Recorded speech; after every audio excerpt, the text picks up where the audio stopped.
vierter Tag. Nach einem Gespräch gestern Abend eigentlich alles bestens. Mir geht's ganz gut, ja.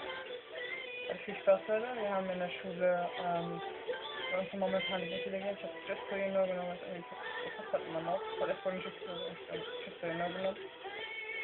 Und, ja, keine Ahnung.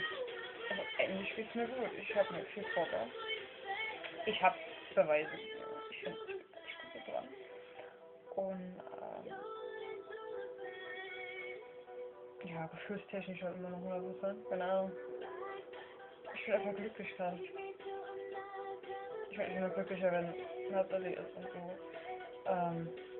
Dann mit mir zusammenkommen würde. Natürlich, dann wäre ich 100% happy. Aber gerade bin ich 40-50% glücklich. Ja. Also der Wunsch ist immer noch da. Und ich glaube, ich gebe das noch nicht so schnell auf. Ich weiß, wie ich schaffen muss. Deshalb habe ich da kein Problem mit. Ja, ich sitze jetzt gerade hier und warte drauf, dass du gleich reinkommst und so. Und ja, keine Ahnung, ich will jetzt ein bisschen Grenade und dann ein bisschen Jitty und so, aber ich habe jetzt zum Beispiel noch nicht geheult und ich finde, ich gehe krasser Fortschritt.